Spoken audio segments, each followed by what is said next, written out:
はい、皆さん、こんにちは。あやのずラーニングハブのあやのです。1月もあっという間に半分が過ぎましたね。1月は寒いだけじゃなくて、とある理由で、学生さんはもちろん、私もドキドキしちゃうシーズンなんです。ということで、今回のテーマは受験です。まず最初に、受験とは何かについてお話しします。そして、私の受験ストーリー。受験のシーズンに言ってはいけないタブーの言葉、そして最後に逆に言った方がいい言葉ややった方がいいこと、この4つを今日はお話しします。一般的には受験は1月から3月にあります。ですのでちょうど今が受験シーズンで話題にもなりますね。ですのでこの動画を聞いた後に日本人の友達にぜひ受験の話をしてみてください。きっとみんななんで知ってるのって驚くと思いますよ。あとはこの季節になるとコンビニのお菓子にある変化があります。そういった小さい変化、その季節にしかない変化などに気づくことができるので、もっと日本の文化を楽しんでもらえるんじゃないかなと思います。それでは始めましょう。最後までぜひ見てくださいね。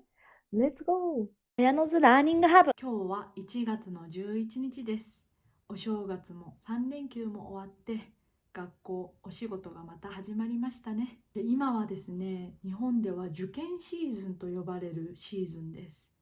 受験というのは、高校3年生や中学3年生が高校、大学に入るために受ける試験のことです。受験と言います。高校生にとっては高校入試と呼ばれる試験があります。大学生にとっては共通一次試験と呼ばれる試験と二次試験と呼ばれる試験があります。ちょうど今の時期がその試験のシーズンなんですね。なので受験生たちは一生懸命勉強をしています。日本では学歴といってどんな学校に行ったかということがかなり重要視されます。やっぱり自分でお家を建てたいとか、将来は家族を持ちたいとか、お金持ちになりたいとか、たくさんの夢があると思うんですが、その夢を叶えていい暮らしを将来するためには、いい高校や大学に入ることってとても日本では重要視されるんですね。日本ではこのように入学試験、テストの結果が将来を左右する大事なものになるんですが、皆さんの国ではどうでしょうか。アメリカでは学校のテストの結果よりもどんなことに頑張っているかに注目するみたいですね。例えばボランティア活動にどれだけ取り組んだかとか、学校でどんな活動をしたか、リーダーシップを発揮できたかとか、その人の人間性を見ることが多いというふうに聞きました。なのでアメリカの大学に入るための行動と日本とでは全く違いますよね。皆さんのところではどうなんでしょうか。私の時もですね、受験のために一生懸命毎日勉強していたことを思い出しますね。毎日塾と呼ばれる学校に行っていました。塾というのは学校とは違って放課後や夜にですね行く場所なんですが、そこで一生懸命テストの練習とかテストを解くためのコツとかを先生に教えてもらいます。ですので学校行った後も塾に行って勉強していたので、そうですね、1日8時間くらいそれ以上勉強したこともあったんじゃないかなと思います。学校が終わって部活をして帰ってきてシャワーを浴びて、でそれから早くご飯を食べて塾に行ってまた勉強するという生活でした。そうですね、みんながみんなではないんですが、そういった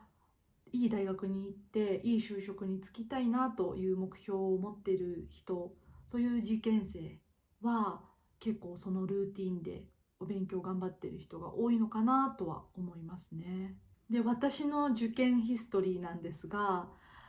当時はセンター試験と呼ばれる試験がまず最初にありました。今は先ほど言った共通一次試験というものなんですが、私の時はセンター試験といって、ちょうど今の時期1月の2週目の土曜日日曜日に行われていましたね。もうね、私にとってはだいぶ昔のことなんですが、今でもよくその日のことを覚えています。とても寒いんですよ、この時期って。なので北海道という手に持っているとあったかくなってくる白い四角いものがあるんですが、それをポケットに入れて手を温めながら試験を待っていました。そして試験の合間の時間にはテキストを開いて一生懸命覚える、そんなことをしていましたね。あとは一緒に行っていた受験生と励まし合いながらその試験を迎えたというのを今でもよく覚えています。きっと今これから受ける受験生たちもそういうふうにテストを乗り越えるんだろうなと思うと、頑張れっていう気持ちになりますね。で、私の結果なんですが、無事共通一次試験の方はまあまあ悪くない点数を取ることができました。はい、なんとかですね。今でも安心したのを覚えています。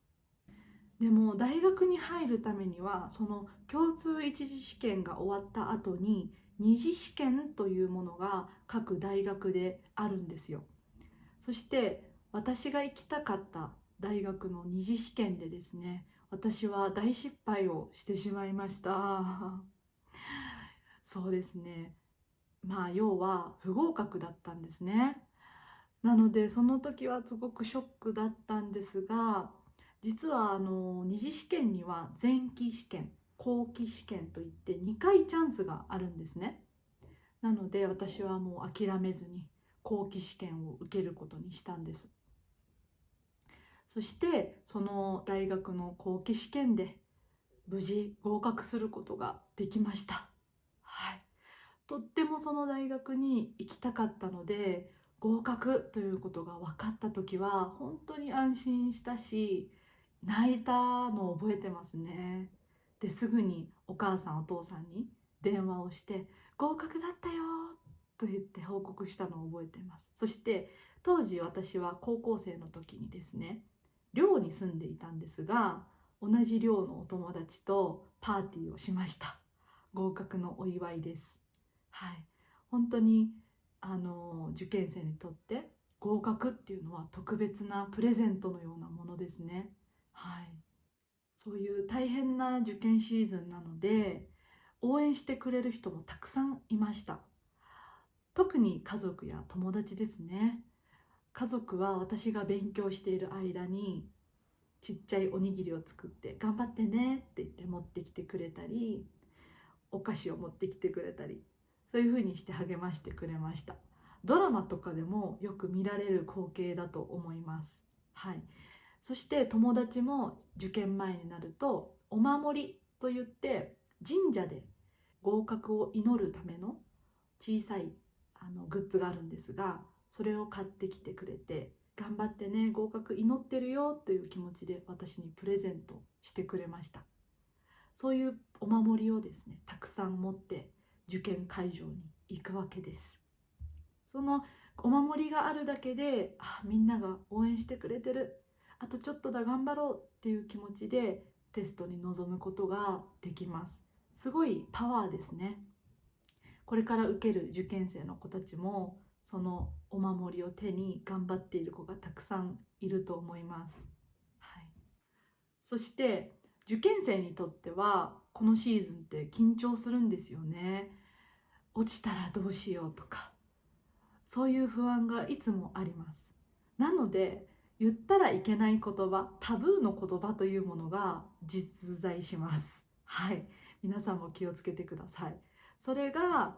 落ちた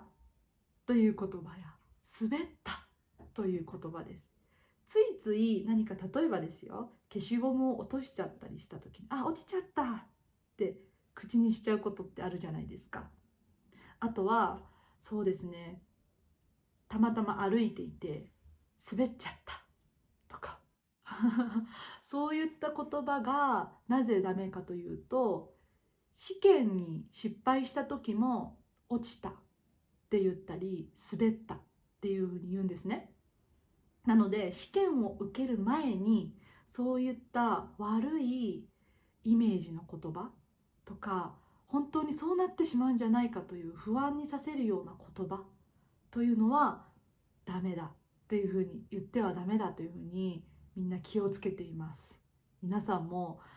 受験生の前でそういった言葉、落ちたとか滑ったという言葉を使わないように気をつけてくださいね。逆にいい言葉もあるんですよ。それが桜咲くという言葉です。桜咲くというのはどうして桜が出てくるのかというと、受験が終わって合格しました。合格した後大学に入学する時、高校に入学する時、桜がちょうど咲いているシーズンなんですよ。